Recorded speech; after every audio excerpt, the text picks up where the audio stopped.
Gracias, Teodoro. Un saludo muy afectuoso a ti, a toda nuestra audiencia. En el aforismo que suele utilizarse en el mundo de la política, nunca, mejor dicho, que justo la política nunca duerme, porque nos encontramos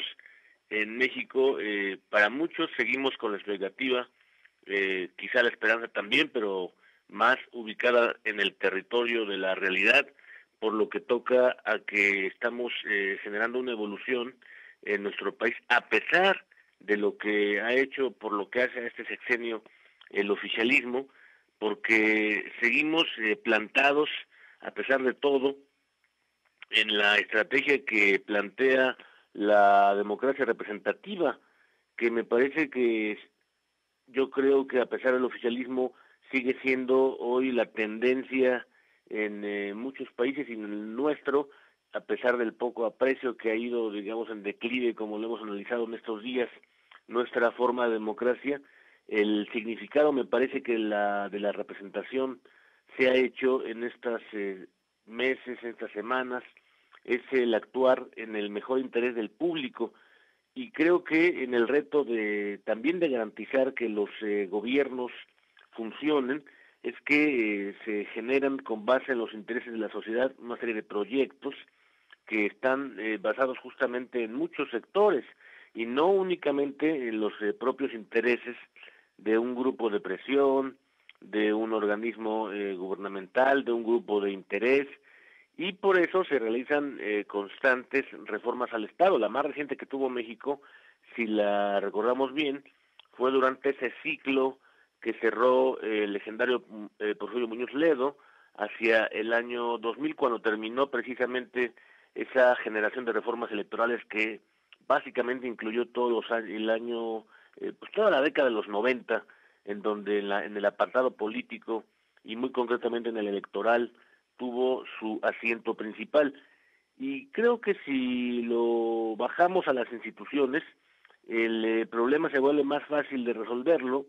cuando logramos cuajar instituciones en donde el gobierno haga justamente funcionar al aparato del Estado y que la sociedad logre controlar con instrumentos y con indicadores a esos gobiernos. Y creo que ha sido un largo recorrido para lograr ese objetivo, construir normas que garanticen la auténtica representatividad, por lo que hace por lo menos a las elecciones, que sean libres, auténticas, periódicas, en el marco de nuestra democracia constitucional, que es lo que no ha, por fortuna, no se ha interrumpido. Y creo que para ese objetivo, el del gobierno auténticamente representativo, pues si recordamos muy en pocas palabras, el gobierno mexicano practicó un procedimiento sumamente aburrido, salvo por las ideas sueltas que siempre vimos de Marcelo Ebrard y sus denuncias, conferencias de medios. Ayer, por cierto, hizo otra más, en donde vimos justamente esas ideas que están no articuladas, y me parece que el factor, en su caso de negociación, pues tiende a aumentar a medida en que se va ahí concretando la idea de la candidatura presidencial de la candidata del presidente, así concebida, como sabemos, el día después de la elección de 2021, cuando justamente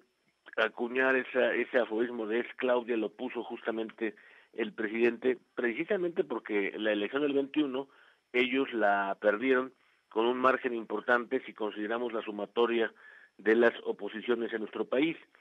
Y creo que en el Frente Amplio, bueno, la sorpresa que respondió a suscitar ese entusiasmo, que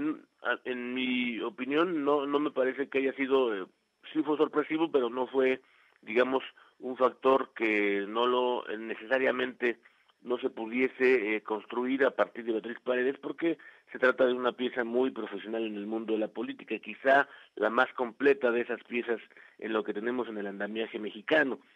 Y creo que ahora el problema será ir consolidando instituciones como las están haciendo ahora en el frente, en donde por un lado el judicial ya significa un contrapeso, pero también los órganos de gobierno del legislativo ya estarán en manos de las piezas del Frente Amplio, lo mismo del PAN que del PRI, en la Junta de Coordinación Política y también en la presidencia de la mesa directiva, que es la representación legal de la Cámara de Diputados, lo cual también va a ser muy, no solo útil, sino necesario por los tiempos que vienen. De aquí estamos a 9 meses de que se celebre la presidencial, y junto con ello van los próximos días y semanas a generarse un montón de decisiones para las candidaturas a gobernador que tendrán de cuajar justamente en los cargos públicos locales más relevantes del país. Creo también que se trata de una elección en donde ya está en curso, ya está en marcha el aparato, la elección de Estado, como la concebimos, con un agravante además, porque hay que considerar también, como lo dijo aquel muy buen libro, en torno a la política y el narcotráfico que publicó en su día, en 1994, la Fundación Rafael Preciado Hernández. Y narcotráfico y política son la constitución justo de los estados paralelos que se manifiestan todos los días, es decir, aquellos acuerdos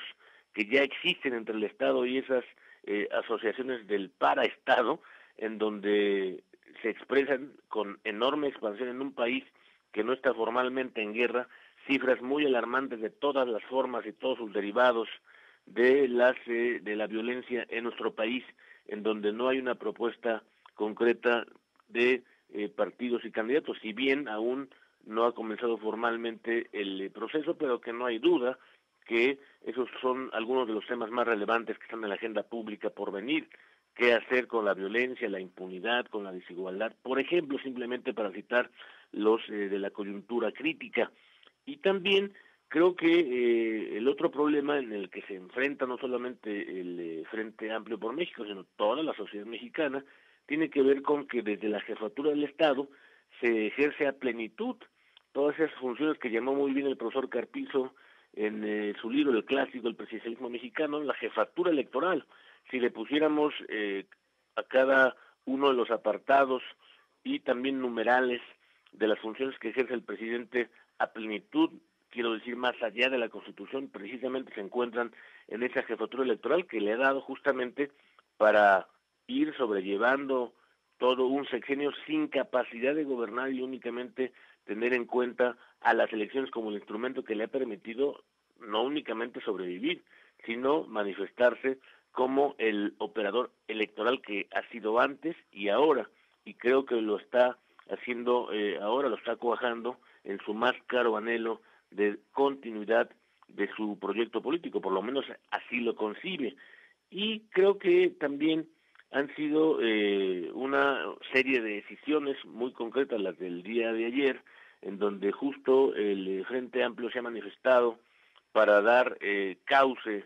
a que ya vaya a la siguiente etapa esa constitución de coalición, porque